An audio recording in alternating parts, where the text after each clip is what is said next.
اور یہاں کے لوگوں کو بھی ذمہ داری لینی چاہیے.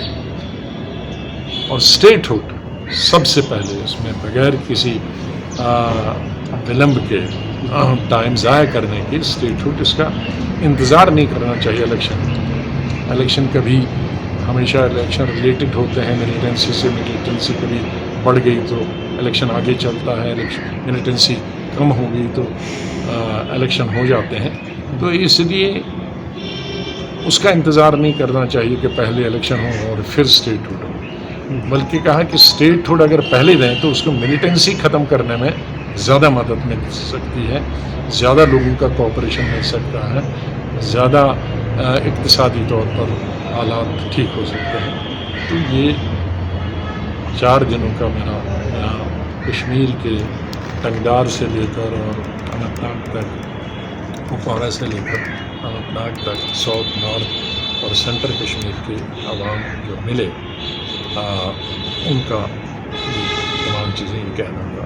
اور میرے خیال میں یہی چیزیں سب واجب چیزیں ہیں جو یہاں کی گروتھ کے لیے ٹھیک ہیں, ڈیولپمنٹ کے لیے ٹھیک ہیں, اور فوری طور پر اسٹیٹ میں ماحول ٹھیک کرنے میں یہ تمام چیزیں عمل میں لائی جا سکتی ہیں.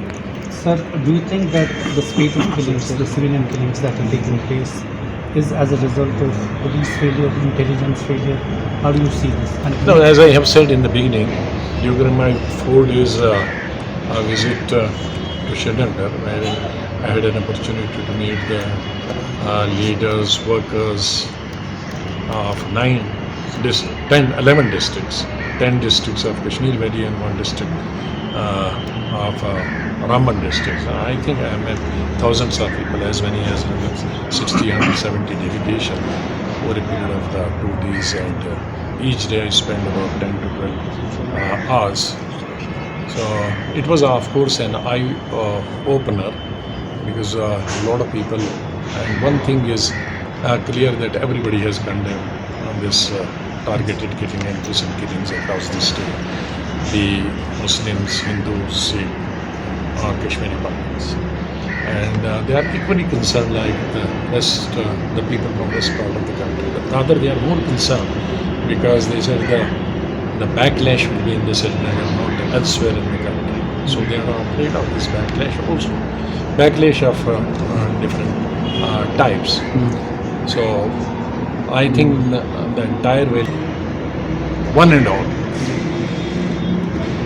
لیکن ساتھ ساتھ انہوں نے یہ بھی بتایا کہ ایک بھی نہیں پکڑا جاتا ہے تو یہ بڑی تشویش کی بات ہے, کیونکہ نارمل ملیٹنسی میں جب کوئی ملیٹنٹ مارتا تھا تو کم سے کم یا اسی دن یا دوسرے دن یا تیسرے دن یا پکڑا جاتا تھا یا مارا جاتا تھا. لیکن یہ عجیب بات ہے کہ 2 ہفتوں میں اتنے انسیڈنٹ ہوئے تو ایک بھی آدمی نہ پکڑا گیا اور نہ اس کا کوئی کلو.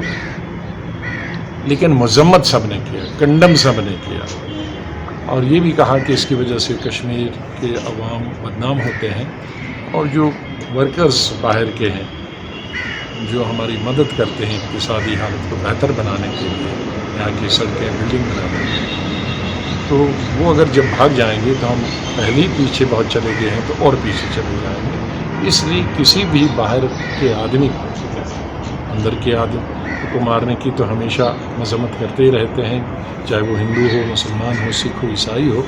لیکن جو اب دوسرا انہوں نے شروع کیا کہ دوسرے مذہب کے لوگوں کو مارنا شروع کیا, کشمیری مسلمانوں کو تو ہزاروں میں انہوں نے پچھلے سالوں میں مارا, لیکن اب یہ ٹارگیٹڈ جس میں سکھ بھی, کشمیری پنڈت بھی اور باہر والے, یہ ایک نئی فلاسفی ہے.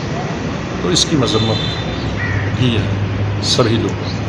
تو میں عوام کو اور کشمیر سے باہر بھی جو ہمارے لوگوں کو بتانا چاہتا ہوں کہ کشمیر کے عوام کا اس کلنگ سے کوئی لینا دینا نہیں ہے, اور جس طرح سے ملک کے لوگ سوچتے ہیں کہ یہ بہت خراب چیز ہے, اس سے شاید 10 گنا زیادہ یہاں کے عوام سوچتے ہیں کہ یہ بہت خراب چیز ہے, انسانیت کے خلاف ہے اور کشمیر کے عوام کے خلاف ہے.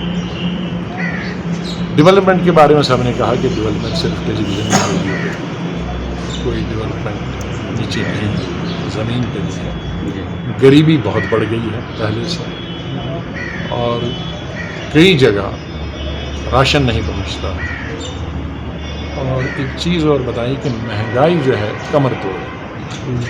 ہر چیز، دال سے لے کر، سبزی سے لے کر، گوشت سے لے کر، پیٹرول ڈیزل سے لے کر جتنے بھی کیروسین آئل ہے وہ سب میں مہنگائی ہے. تو آمدنی کم ہو گئی ہے اور خرچہ اس سے 4 گنا بڑھ گیا ہے. تو یہ تشویش ظاہر کی ہے عوام نے.